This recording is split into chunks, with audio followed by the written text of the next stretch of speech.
धर्मेंद्र की एक दरियादिली ने हर किसी का दिल जीत लिया।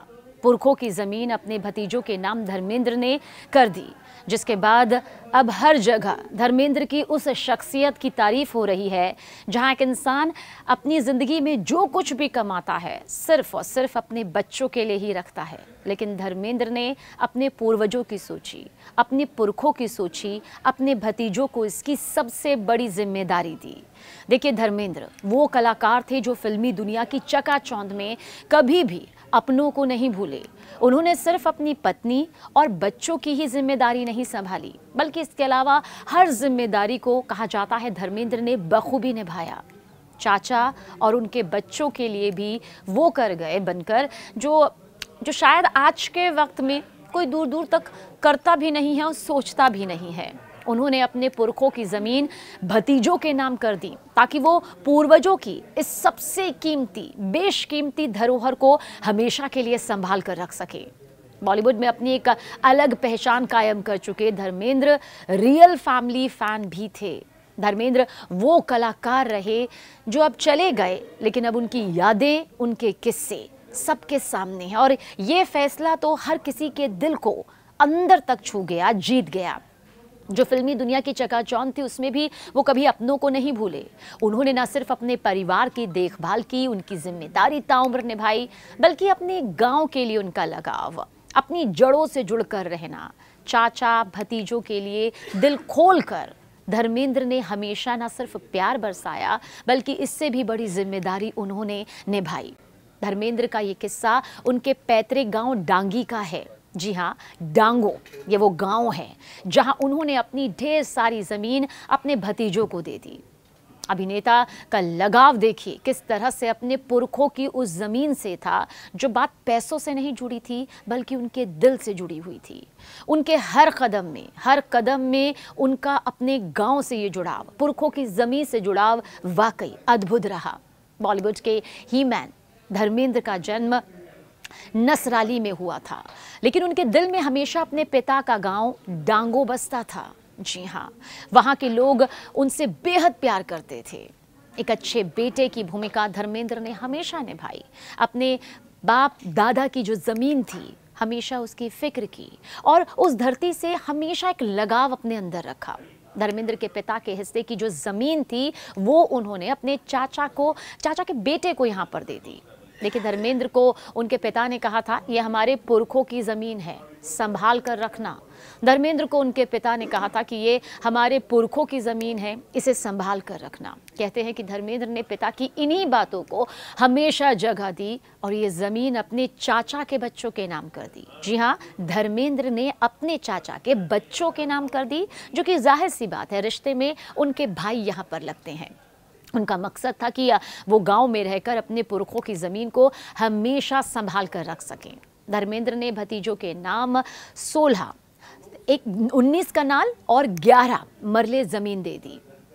और जो रिपोर्ट यहाँ पर सामने आई उसके हिसाब से धर्मेंद्र की चाची प्रीतम कौर गांव में ही रहती हैं और अब उनकी उम्र जो है वो 95 साल हो चुकी है। धर्मेंद्र के पिता जब नसराली में थे तो धर्मेंद्र का जन्म वहाँ हुआ था और बताया जाता है कि इसके बाद पिता ने धर्मेंद्र और उनकी मां को अपने गांव डांगो में रखा था। जब धर्मेंद्र 3 साल के हुए तो पिता साहनेवाल स्कूल में थे, तो परिवार को लेकर साहनेवाल चले गए। धर्मेंद्र ने भतीजों के नाम 19 कनाल 11 मरले ज़मीन दे दी थी।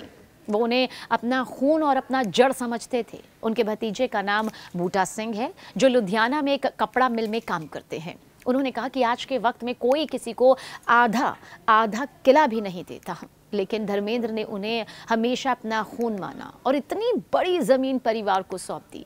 बताया उन्होंने कि जब धर्मेंद्र मुंबई चले गए तो उनके दादाजी घर से खोया यानी मावा बनाकर उनके लिए मुंबई ले जाते थे। ट्रेन से मुंबई पहुंचने में उन्हें 24 घंटे लग जाते थे। बूटा सिंह ने बातचीत यहाँ पर काफ़ी सारी रिपोर्ट्स के ज़रिए की, जिसमें उन्होंने कहा कि वो कभी उनके लिए बर्फ़ी तो कभी साग बना कर ले जाते थे और धर्मेंद्र बहुत ही दिलचस्पी के साथ चाव से वो सब खाते थे। उन्होंने बताया कि धर्मेंद्र हमेशा कहते थे कि जब भी आना घर का खोया ज़रूर लेकर आना। धर्मेंद्र स्टार बनने के बाद साल 2013 में शूटिंग के लिए अपने पैतृक गांव डांगो आए थे और तब वो 78 साल के हो चुके थे। उनके आने की खबर से पूरा गांव बहुत खुश था, लेकिन धर्मेंद्र मायूस नजर आ रहे थे। गांव आते ही उन्होंने सबसे पहले मिट्टी के घर में वो दाखिल हुए और गेट के पास से मिट्टी उठाकर माथे पर लगाई। बताया जाता है कि घर के अंदर जाने पर वो 10 से 15 मिनट तक फूट फूट कर रोते रहे। बॉलीवुड के हीमैन धर्मेंद्र का अपने पैतृक गांव डांगो से जो रिश्ता था वो कितना गहरा रहा, कितना ज्यादा लगाव था, अब इसकी गवाही आज भी उनके गांव के लोग देते हैं। धर्मेंद्र का जन्म भले ही नसराली में हुआ, लेकिन उनके दिल में हमेशा यही डांगो बसा हुआ था, जहां उन्होंने अपनी जिंदगी के शुरुआती 3 साल बिताए। बाप दादा की जमीन से धर्मेंद्र को विशेष लगाव था। धर्मेंद्र के पिता के हिस्से की जमीन की देखभाल उनके चाचा और चाचा के बेटे कर रहे थे। धर्मेंद्र के चाचा गांव में पैदा होने वाली फसल में से कुछ हिस्सा और दूसरे सामान अक्सर मुंबई लेकर जाते थे। धर्मेंद्र को उनके पिता ने कहा था कि पुरखों की जमीन को संभाल कर रखना, सहेज कर रखना।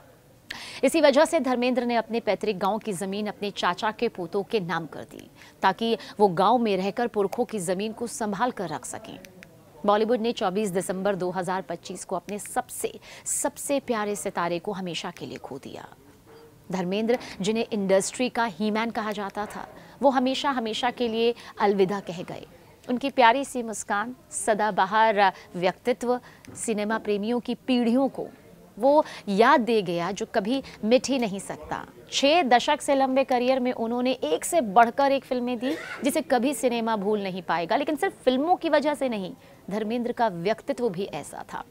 कहते हैं जब गुस्सा आता था तो बहुत ज्यादा आता था, लेकिन गलती चाहे खुद की हो या सामने वाले की हो, धर्मेंद्र दूसरे ही पल गले लगा लेते थे।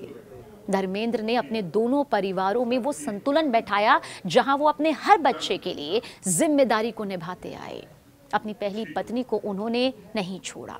हाँ, जिंदगी में हेमा मालिनी आई और उनकी जिंदगी और ज्यादा खुशियों से भर गई, लेकिन अपनी पहली पत्नी के प्रति जिम्मेदारी को, अपने बच्चों के प्रति जिम्मेदारी को वो कभी भूल नहीं सके।